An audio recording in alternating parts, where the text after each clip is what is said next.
Vous écoutez le second épisode de Fartlek, le podcast 100% course à pied qui parle de sujets qui vous concernent. Présenté par Thibaut Huget et produit par Belgium Running. Bonjour à toutes, bonjour à tous, heureux de vous retrouver pour un nouvel épisode de Fartlek, le rendez-vous podcast proposé par Belgium Running. Alors aujourd'hui nouvel épisode et donc une nouvelle thématique qui vous touche tous d'une manière ou d'une autre. Au menu du jour, l'endurance. L'endurance, une des bases de l'entraînement, trop souvent malmenée, voire carrément oubliée. Et pour échanger et en apprendre beaucoup sur ce sujet, j'ai la chance d'accueillir Thomas van der Mael, entraîneur du team Rock'n'Run à Warem, et au sein duquel on retrouve notamment Chloé Herbier qui vient de se qualifier pour les Jeux Olympiques de Paris sur marathon. Salut Thomas. Salut Thibaut, merci de m'accueillir ici avec Belgium Running. Avec plaisir, tu vas bien?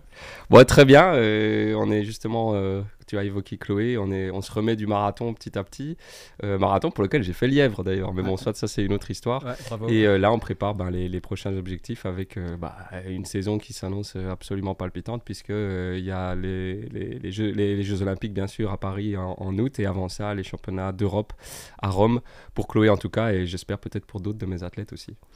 Ok, merci pour ta disponibilité en tout cas, je suis sûr que sur cette thématique qu'est l'endurance, tu vas avoir un regard très pertinent et je te propose de commencer directement avec l'échauffement. On n'a pas encore parlé échauffement. Je vous propose un échauffement avant de partir courir.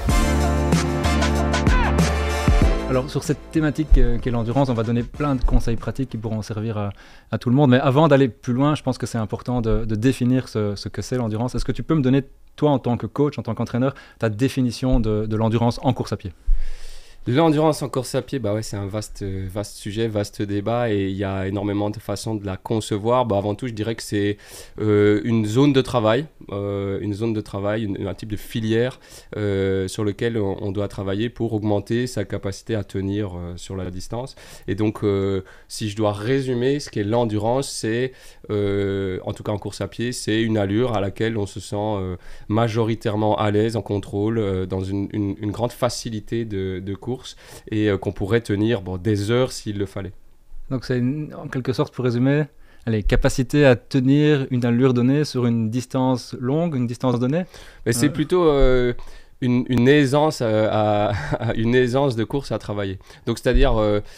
il y a plusieurs filières énergétiques grâce auxquelles on fonctionne pour fournir un effort. Et l'endurance, elle repose avant tout sur la filière aérobie.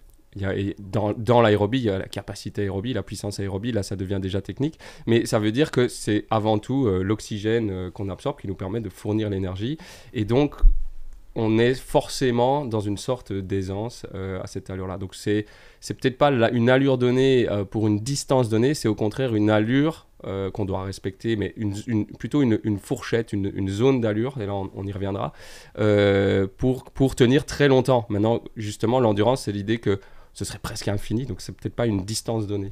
Okay. Et quand on parle d'endurance, on parle d'une seule chose ou finalement, si on te dit va courir en endurance, est-ce que ça veut dire quelque chose finalement, ou alors il y a plusieurs types d'endurance? Il y a bien sûr plusieurs types d'endurance qu'il faut travailler différemment selon le type de coureur qu'on est et l'épreuve qu'on prépare. Et donc on parle souvent d'endurance fondamentale, je suis certain que tu allais y venir. Ça, c'est l'endurance qui est un peu incontournable pour tout le monde, qui est en gros courir lentement à une intensité extrêmement mesurée qui fait qu'on pourrait tenir très longtemps. Ok. Donc, par exemple, moi j'ai pas le même niveau que tes athlètes. Quand, dans ma tête, quand on dit endurance, c'est une allure endurance fondamentale quelque part.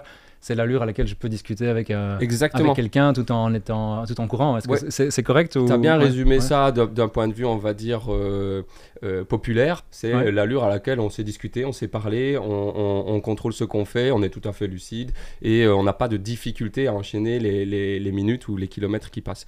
Et donc ça se situe, si on veut être un peu plus scientifique, à environ 60 à 70 maximum 60 à 70% de la VMA ou 70-75% de la fréquence cardiaque max. Après, je vais déjà choquer les auditeurs, mais moi dans mon entraînement, je n'utilise jamais la fréquence cardiaque. Tu viens de parler de VMA, tu peux dire en une phrase ce que ça signifie? Alors, la VMA, c'est l'acronyme pour vitesse maximale aérobie. Donc, c'est la vitesse maximale à laquelle on a une consommation d'énergie avant tout basée sur l'oxygène. Il y a déjà quelque chose de problématique dans cette appellation qui est un peu ancienne, c'est que finalement, si on se penche vraiment scientifiquement sur la question, on se rend compte que Quand on arrive à VMA, donc vitesse maximale aérobie, on est déjà dans le palier anaérobie. On utilise aussi le lactate et un recyclage du lactate pour fournir l'énergie. Donc c'est une appellation douteuse, la VMA, mais c'est un bon repère pour la plupart des coureurs, des athlètes expérimentés, voire inexpérimentés. On fait une fois un test VMA pour déterminer plus ou moins ces zones d'allure. Même si moi, je ne fonctionne pas avec la VMA. Ok, on en reparlera peut-être après. Là, tu viens de donner quelques bases théoriques, c'est très bien. Après, l'essentiel ici, ça va être d'être concret, donner des conseils pratiques. Donc, je te propose de passer à la seconde partie du podcast dans les intervalles. Vos séances de qualité intervalles. Des intervalles. Intégrer des intervalles. La durée des intervalles, le nombre de répétitions, le nombre de séries. Alors, Thomas, concrètement, tu peux m'expliquer pourquoi l'endurance, donc l'endurance fondamentale, je vais utiliser l'endurance pour l'endurance fondamentale, est si importante dans un plan d'entraînement de monsieur et madame tout le monde? Pourquoi il faut faire attention à Alors, c'est important pour monsieur et madame tout le monde, mais pour tous les athlètes, ça c'est clair, certains. Encore faut-il définir ces zones d'allure pour chacun. Mais pourquoi c'est important? Parce que courir lentement, à une intensité tout à fait mesurée, modérée, contrôlée, en aisance respiratoire, ça permet, de muscler le cœur. C'est la filière énergétique, la zone d'allure la plus intéressante pour muscler le cœur, c'est-à-dire lui permettre pour un nombre de battements par minute, en augmentant, je reprends mon explication, en augmentant notre endurance fondamentale, en travaillant beaucoup en endurance fondamentale, on va augmenter la capacité à fournir un certain volume sanguin grâce au cœur, grâce à un moins grand nombre de battements par minute. Donc, si tu veux, ça permet tout simplement une grande économie d'énergie pour envoyer le sang aux muscles. Après, il y a autre chose qui est intéressant, qui n'est pas souvent bien compris, c'est que courir lentement pendant une durée assez longue, ça permet d'augmenter, enfin de faire travailler, de développer le réseau des capillaires sanguins. Dans ces capillaires, il y a aussi le nombre de mitochondries qui augmente en travaillant en endurance fondamentale. Donc ça permet tout simplement d'avoir un meilleur fonctionnement du muscle, une meilleure alimentation du sang dans le muscle. Est-ce que c'est le premier pilier sur lequel on doit travailler? Quelqu'un qui débute la course à pied, il doit d'abord, avant tout, se concentrer là-dessus avant de vouloir battre des records. Bah oui, c'est aussi pour ça on dit endurance fondamentale, on dit endurance de base, tout simplement parce que c'est la base. C'est la base ou c'est l'une des bases? C'est-à-dire, de nouveau, ça dépend de la discipline qu'on veut, pour laquelle on se prépare. Si on prépare un marathon, c'est clairement la base. Si on prépare les 20 km de Bruxelles, un 10 km même, c'est clairement la base. Pour le 800 mètres, pour le 400 mètres, même pour le 1500 mètres, c'est peut-être un peu différent, mais ça passe avant tout quand même par une capacité à savoir courir sur une durée plus ou moins longue en fonction de l'objectif qu'on prépare. Donc, clairement, c'est le passage incontournable. Quand on commence à s'entraîner, on essaye d'abord d'enchaîner quelques kilomètres et si possible, un certain nombre en fonction de notre objectif, en endurance fondamentale. Il faut carrément faire que ça quand on commence? Moi, je ne conseille pas de faire que ça. Je ne conseille pas de faire que ça parce que d'un côté, c'est la base. D'un autre côté, et ça, tout le monde vous le dira, quand on dit, par exemple, courir lentement pour courir vite, etc. J'allais y venir, justement. C'est vrai, cette phrase? C'est-à-dire que c'est vrai, il ne faut pas la surinterpréter. C'est-à-dire qu'en courant lentement, on pose les bases. Et c'est une erreur de vouloir courir trop vite pour les entraînements qu'on devrait faire lentement. C'est-à-dire que c'est ça. Il y a des entraînements, c'est extrêmement important. La base, elle doit se faire en aisance respiratoire. Il y a des entraînements des footings, des séances de récupération. Elles doivent se faire lentement aussi. Maintenant, pour courir vite, ça ne suffit pas de courir lentement. C'est plutôt ça. En fait, il ne faut pas faire l'erreur de vouloir courir vite tous ces entraînements. C'est ça qui est important et c'est ça qu'il faut retenir. Ça, il faut retenir, ouais. Mais par contre, ne croyez pas qu'en ne faisant que courir lentement, vous allez battre le record du monde de 5000 mètres. Ça, c'est pas possible. Oui, mais ça dépend à quel athlète on parle aussi. Mais même. Je suis convaincu que si nos auditeurs ont déjà expérimenté ça, le corps humain a besoin d'être en quelque sorte stimulé. Ouais, il faut aller choquer, traumatiser un petit peu. C'est ça. Traumatiser, c'est peut-être un mot agressif, mais en tout cas, stimuler les différentes filières. Même il y a différentes filières aérobie pour arriver à exploiter ses limites. Si le but, c'est de faire le meilleur résultat possible en fonction de qui on est, même si on est débutant, il y a quand même plusieurs zones à travailler. Alors, il faut pas, avant tout, il faut se concentrer sur ce qu'on peut maîtriser, ne pas aller chercher trop loin d'un coup. Donc, ça veut dire faire la majorité de ces entraînements, on va y revenir, la majorité de ces entraînements dans une intensité modérée, bien mesurée, c'est-à-dire en endurance fondamentale, on pourrait dire ça comme ça. Mais il faut aller stimuler quelque chose une fois qu'il y a un certain socle de base acquis en endurance. Justement, on peut passer à l'aspect pratique. Dans une semaine type, mais c'est toujours difficile, hein, ça dépend de quel athlète on parle, mais dans une semaine type, est-ce qu'il faut aller mettre plus de 50% de ses sorties à cette allure dite d'aisance respiratoire, d'endurance fondamentale, où on est encore à plus, à 80%, comment on peut calibrer ça dans une semaine type? Ouais, la majorité de l'entraînement se passe quand même dans cette zone d'allure-là. Comme je dis bien, c'est une zone d'allure parce que ça, on y reviendra. C'est pas toujours la même allure, c'est une zone. C'est ça. Ouais, okay. Mais on va dire que c'est en aisance. On va dire une fourchette entre, comme on l'a dit au début, entre 60 et 70% de la fréquence cardiaque maximale et 70-75% de la VMA. Non, c'est l'inverse, pardon. 60-70% de la VMA et 75% de la fréquence cardiaque max. Et donc, il y a majoritairement, l'entraînement est passé là, c'est-à-dire qu'il y a des footings en parcourir 1 heure, en parcourir 40 minutes en aisance respiratoire, on va dire ça. Mais il y a aussi l'échauffement avant des séances plus intenses, le retour au calme après ces séances plus intenses. Et donc, il y a quand même majoritairement le temps passé en courant se fait majoritairement à cette allure. Ça, c'est important parce que courir en endurance fondamentale, ça ne veut pas dire faire que des sorties à la même allure tout le temps. Non. Tu peux mettre de l'endurance à l'échauffement, tu peux mettre de l'endurance au retour au calme. Tout à fait. On est bien d'accord avec ça. Donc au final, au bout de ta semaine, tu as fait beaucoup d'endurance sans nécessairement t'en rendre compte. Ouais, c'est pour ça que je parle de zone d'allure. Et particulièrement dans le cas des athlètes que j'entraîne, surtout ceux qui font du 5000, 10 000 ou semi-marathon, marathon. Nous, on a 2 zones d'allure dans l'endurance fondamentale. Bon, alors, c'est très basique. Moi, j'appelle ça easy, facile et modéré. Okay. Et donc, ça reste des allures contrôlées pour ces athlètes-là qui sont expérimentés parce que c'est plus difficile de distinguer ces 2 zones quand on est débutant. Mais après un certain temps, je pense que c'est aussi intéressant pour un coureur, on va dire, plus amateur. C'est-à-dire qu'on court vraiment très relax. Et ça, c'est des footings plutôt de récupération ou à l'échauffement ou au retour au calme. Ça, j'appelle ça relax, easy. Et puis, une allure plus modérée qui est quand même en endurance fondamentale, c'est-à-dire à 70% peut-être, donc c'est dans la fourchette du dessus, quoi, dans 70% de la VMA ou à 75% de la fréquence cardiaque max. Là, on est plus dans une allure quand même modérée, parce que si on prend 75% de la fréquence cardiaque max de quelqu'un, ou 70% de la VMA d'un athlète comme John Emmons qui va passer dans ces épisodes, bah, en fait, ça va déjà très vite. Mais ça reste une allure, entre guillemets, modérée pour lui. Et pour un marathonien, ça correspond grosso modo à l'allure d'un marathon ou... Non, normalement. Enfin, de nouveau, tout dépend du type de marathonien. Si on prend l'exemple de Chloé Herbier que j'entraîne, bah, la plupart de ses footings, elle les court. Si on prend son allure marathon, c'est du 3,26 au kilomètre maintenant. Okay. Donc, c'est à peu près du... 17,5 km. C'est ça, 17,5, c'est ça, voilà, bien vu. Donc, si on prend 75% de 17,5 à l'heure, non, ça, on parle de l'allure marathon, pardon. Donc, l'allure marathon, 17,5 à l'heure, elle va évidemment pas faire tous ses footings à cette allure-là. Okay. Mais par contre, elle court quand même, c'est un bon exemple pour les auditeurs, elle court quand même la majorité de ses footings à du 15 à l'heure environ, un peu plus, entre 14 et 16 à l'heure. Ok. Donc, ce qui est déjà pas mal. Voilà, bien sûr. Ouais. Mais c'est ça que je voulais dire, c'est quand même des allures modérées, c'est pas si lent que ça, quoi. C'est pas si easy. C'est pour ça qu'on fait... je distingue souvent dans mes plans d'entraînement deux types d'allures dans l'endurance fondamentale. On peut faire de l'endurance et transpirer, c'est ça, bien sûr, un peu ça le message. Totalement. C'est pas que du footing, c'est ça. la papote, pardon. Ouais, clairement. Et je conseille, mais après, tu voulais peut-être y venir dans des cas plus pratiques après dans l'émission, mais moi je conseille même c'est mon premier entraîneur qui faisait déjà ça, Fernand Brasseur, je lui rends hommage, parce qu'il avait quand même compris beaucoup de choses sur l'endurance justement.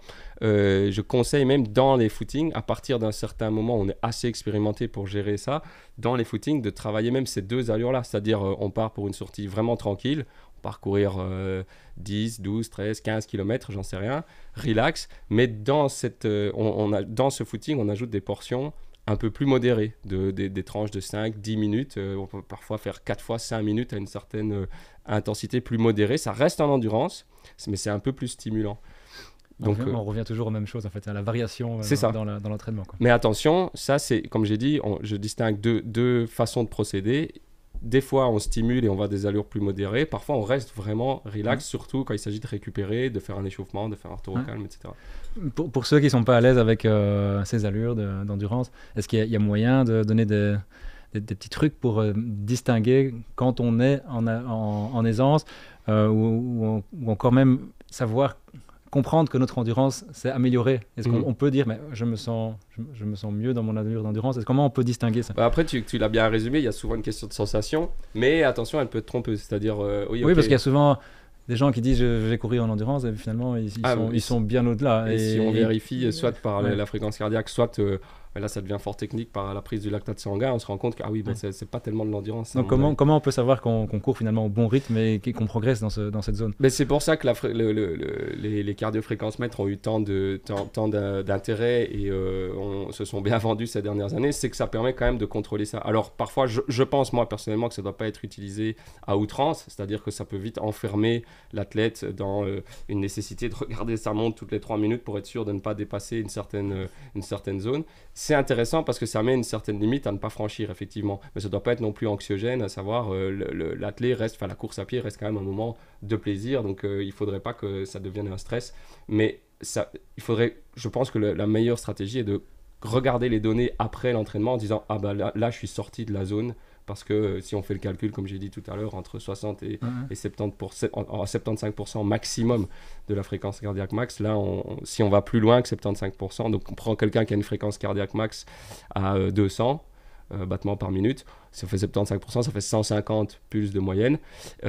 Si on dépasse ça, c'est qu'à mon avis, je dis bien, on n'est plus en endurance fondamentale. Encore faut-il bien vérifier comment l'athlète fonctionne, et c'est de là que c'est la preuve qu'il y a encore besoin d'entraîneurs et que ça ne suffit pas d'avoir parfois un programme tout fait sur Internet. Ouais. C'est vrai que la fréquence cardiaque reste un bon indicateur, en fait, surtout aux allures d'endurance où finalement le cœur monte en course à pied, le cœur monte assez vite, avec des efforts assez faibles. Plus vite qu'à vélo. Parfois, on est plus haut que ce qu'on pense, et donc ça reste un indicateur. Et c'est ça, c'est un indicateur et c'est un repère, je pense, sans doute un des meilleurs pour des sportifs amateurs, pour vérifier qu'ils sont dans la bonne zone. Peut-être faire aussi attention, parfois les cardiofréquencemètres directement au poignet, ils ont tendance à pas être moins précis. Toujours fiables, donc bien. Tout à fait. Bien avoir la ceinture est souvent plus efficace, plus radical. Ouais. Ok. Donc on a pas mal avancé là-dessus. J'ai envie de te proposer une sorte pas un petit jeu, mais de te soumettre face à des erreurs qu'on voit parfois chez les gens quand on parle d'allure, d'endurance fondamentale. Si je te dis que quelqu'un s'entraîne toujours à la même vitesse, qu'est-ce que tu me réponds par rapport à ça, par rapport à l'endurance, par rapport à la progression Oui, je dirais que ça dépend déjà de la vitesse. Parce que quelqu'un qui court toujours à la même intensité. Donc, toutes ces sorties, tous les jours, tous les 3 jours, tous les 2 jours, ça dépend de combien de fois il court par semaine. Mais ces sorties sont toujours à la même intensité. Est-ce qu'il va dans le bon chemin ou finalement c'est une erreur à bannir? Si c'est la bonne intensité, c'est déjà ça, j'ai envie de dire. Si tu cours 3 fois par semaine et que tu as un tour de 10 km et que ton objectif, c'est surtout un jour terminer les 20 km de Bruxelles, je ne vais pas jeter l'opprobre et le blâme, je ne vais pas blâmer celui qui essaye de faire ses 10 km et toujours courir dans une zone d'allure plus ou moins modérée en disant au moins je fais un minimum de volume par semaine. Mais c'est sûr, si tu veux aller chercher le maximum de tes capacités, c'est insuffisant. Et il faut non seulement jouer avec les allures, c'est-à-dire aller stimuler un peu les filières. D'abord de l'endurance relax fondamentale où on fait la majorité de ces sorties comme ça. Imaginons on court 4 fois par semaine. Moi, ce que je propose, c'est de courir 2 fois en endurance fondamentale. Une fois peut-être de manière assez longue, tout dépend de l'athlète, du coureur et de l'objectif, mais entre 40 minutes et 1 heure, idéalement, vraiment relax, tranquille. Une seconde fois, peut-être avec des variations d'allure, à savoir on fait 40 minutes à 1 heure, mais dedans on intègre des portions plus modérées, des 3 minutes, 4 minutes, 5 minutes, peut-être 4 fois ou 5 fois, au fur et à mesure pendant cette endurance. Et alors, moi je conseille 2 entraînements plutôt, on pourrait dire spécifiques, plutôt intenses, où là on va aller chercher quelque chose de très important pour l'endurance aussi, une endurance qu'on pourrait appeler endurance extensive par exemple, ou endurance ou intensive, ça dépend comment on le conçoit, mais c'est-à-dire un travail au seuil qui reste de l'aérobie, qui reste de l'endurance, mais là ça devient déjà un travail plus, on va dire, plus coûteux, et qui pour la plupart des athlètes qui seraient débutants, des coureurs débutants, là la frontière elle est difficilement palpable entre finalement l'endurance fondamentale et le seuil. Par contre, pour des athlètes aguerris qui nous écoutent peut-être aussi, ou des coureurs qui ont déjà un certain niveau et qui veulent encore progresser, ça me semble absolument essentiel pour faire du 10 km, du semi-marathon ou du marathon. C'est-à-dire le seuil, qu'est-ce que c'est ? C'est une zone une zone d'allure où finalement on produit un peu plus de lactate, comme on dit, c'est-à-dire on approche de la filière anaérobie, mais c'est une zone où ce lactate se recycle. Et à la limite libère, enfin je vais schématiser et vulgariser, mais libère encore un peu plus d'énergie et d'oxygène. C'est-à-dire que dans cette zone-là, et je suis sûr que tous les auditeurs ont déjà vécu ça, c'est une zone où c'est quand même difficile, mais on se sent bien. On a l'impression qu'on est dans l'effort, mais qu'on le gère, quoi, et qu'on pourrait tenir assez longtemps comme ça. Et ça s'approche de l'allure semi-marathon ou allure marathon. C'est un effort qu'on pourrait tenir environ, une zone d'allure qu'on pourrait tenir environ 1 heure, pas sans difficulté sur la durée, mais en restant dans une sorte de contrôle. J'ai pas fait le compte exact, mais tu as quand même proposé 5 sorties par semaine, là, non? 4, ouais, déjà. 4 ou 5 4, au moins 4 sorties. Donc, c'est déjà pas mal, quoi. Oui, bien sûr. Et alors, si tu veux des détails sur l'entraînement au seuil, la base, c'est de le fractionner, c'est-à-dire travailler portion par portion et d'augmenter ces portions au fur et à mesure des semaines ou des mois pour préparer, par exemple, ton semi-marathon ou ton marathon. Donc, si je résume, tu as une sortie qui, par exemple, c'est sortie de 40 minutes tranquille. On pose les bases ou alors on récupère une sortie d'1 heure un peu plus stimulante, 40 minutes et 1 heure en fonction du coureur, avec une intensité plus modérée dans l'endurance, et une sortie au seuil où si par exemple ton objectif c'est de faire un semi-marathon ou un marathon, travailler à cette allure là. D'abord on commence sur des portions de 4 fois ou 5 fois 5 minutes, et puis 6 minutes, et puis 3 fois 10 minutes, et puis ça peut aller jusqu'à... Et puis on peut jouer avec ces durées-là, on peut faire 12, 10, 8, 6, 4, et puis après on peut aller jusqu'à 2 fois 20 minutes, ou voire 2 fois 30 minutes, ça devient difficile au seuil. T'as pas mal parlé là, mais on parlait des erreurs que les coureurs peuvent faire, les coureuses. Au-delà de courir toujours à la même vitesse, il y a aussi les gens qui courent toujours trop vite. Ah oui, bien sûr. Vaut mieux peut-être courir trop lentement dans ce cas-là que toujours trop vite. Mais en fait, c'est difficile à dire. D'un côté, ce serait la première règle, c'est de dire attention, respecte ton endurance fondamentale. D'un autre côté, si tu cours 2 fois par semaine, mais et que tu marches quasiment quand tu vas courir, je suis pas sûr que ça va t'amener à dépasser tes limites sur 10 km. Donc, c'est très... Honnêtement, je vais peut-être aller à contre-courant, mais c'est en tant qu'homme de terrain que je parle et pas de scientifique. D'ailleurs, je ne suis pas un scientifique, moi, pas du tout dans l'entraînement. Ce que je constate, c'est que si tu sais courir que 2 ou 3 fois semaine, ce serait une erreur de faire tout à fond, mais d'un autre côté, tu ne vas pas aller loin si tu fais tout lentement. Franchement, j'en suis sûr. Et donc, c'est plutôt, alors, comme tu dis, il ne faut pas faire l'erreur de courir toujours trop vite, parce qu'alors tu ne développes pas ce dont on a parlé au début, à savoir le réseau des capillaires sanguins, tu ne développes pas ton cœur de la manière optimale, donc, qui du coup permet de mieux diffuser le sang dans les muscles, qui est une pompe. Et une pompe, c'est un truc qu'il faut réguler, quoi. Si tu pompes tout le temps comme ça, en fait, c'est comme si tu n'allais pas maximiser tes capacités. Okay. Et donc, bien sûr, courir trop vite, c'est pas bon. Mais c'est quand même bien d'aller stimuler ce système, et il faut juste le faire intelligemment. Et là, donc, travailler avec un entraîneur. Ni trop vite, ni trop lentement. Tout est dans le compromis. Non, c'est pas ça. C'est plutôt parfois lentement. J'ai mal compris. Non, mais c'est une très bonne question, ce que tu viens de dire. C'est parfois lentement. Parfois, il faut aller quand même un peu dans cette zone rouge, mais c'est juste qu'en travaillant lentement, cette zone rouge on va la repousser un peu plus loin, quoi. Okay. Donc, si tu ne fais que travailler vite, tu te mets dans le rouge un peu inutilement. C'est du travail un peu gâché. Et si tu travailles que lentement, il n'y a rien à faire. Tout le monde le sait, le sport, ça reste quand même un effort. Mais cet effort doit être modéré. Alors, le tout, c'est de trouver, à travers ce qu'on vient d'expliquer, les différentes façons de le travailler. Et je pense travailler vite, et travailler d'abord lentement, avant tout, pendant plusieurs semaines. Et puis après, aller stimuler ce système qui est aux limites de l'aérobie et qui pourrait switcher vers l'anaérobie. Ça, c'est la meilleure façon d'évoluer, je crois. Ok, on arrive tout doucement au terme de cet épisode. J'ai juste envie, avant de terminer, d'extrapoler un petit peu tout ce qu'on vient de dire aux athlètes élites, tous ceux que tu entraînes, notamment Chloé. Et on va faire ça dans la dernière partie de cet épisode, dans le retour au calme. Très bonne idée.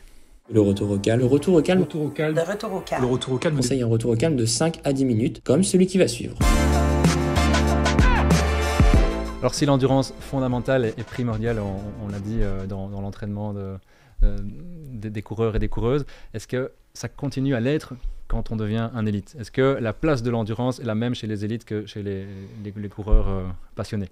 Alors, je pense pas que c'est la même place. Par contre, c'est quand même similaire dans le sens où on va dire que ça tapisse les murs, tu vois, avant de mettre les décos. On pourrait dire ça. On fait souvent la comparaison en sport, tu construis une maison, il faut les fondations, et puis après, bah là, oui, c'est le ciment qui sert de base pour poser les briques, ou alors la façon de tapisser les murs pour après faire que la maison soit belle.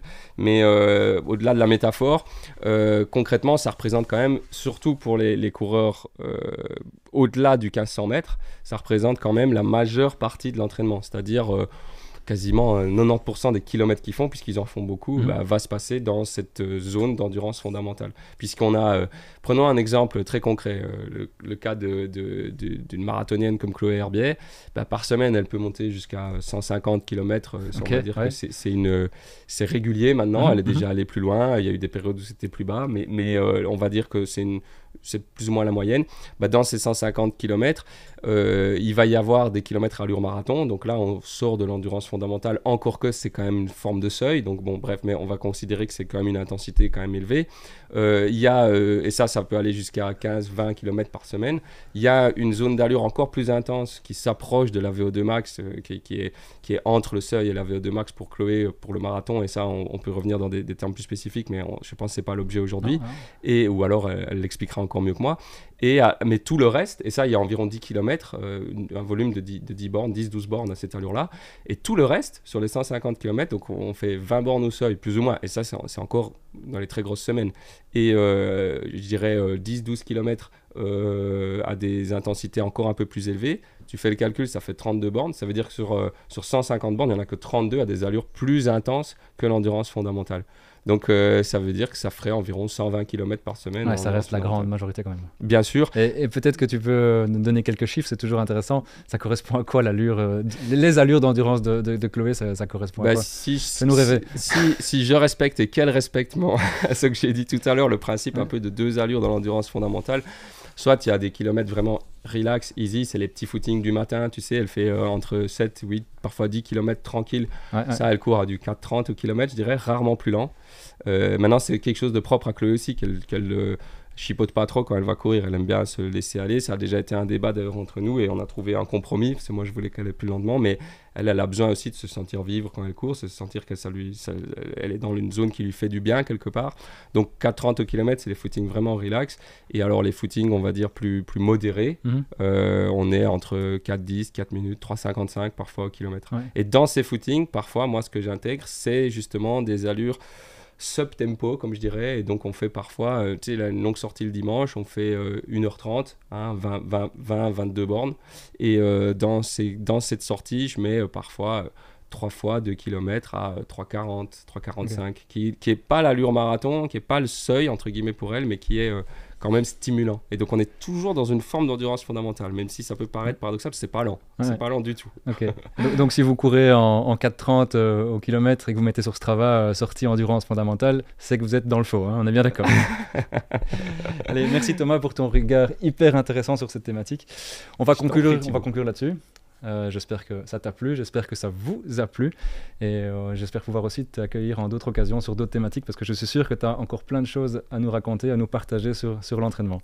Avec grand plaisir, merci beaucoup pour l'accueil et longue vie à Fartlek. Merci à toi, merci de nous avoir suivis. On vous fixe rendez-vous prochainement pour un nouvel épisode de Fartlek. D'ici là, n'hésitez pas à continuer à nous suivre sur nos différents médias.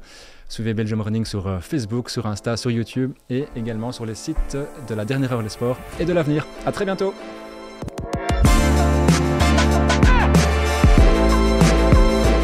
Merci à tous d'avoir écouté ce podcast jusqu'au bout. N'hésitez pas à nous retrouver et nous suivre sur les différents réseaux sociaux, Facebook, Instagram ainsi que sur YouTube.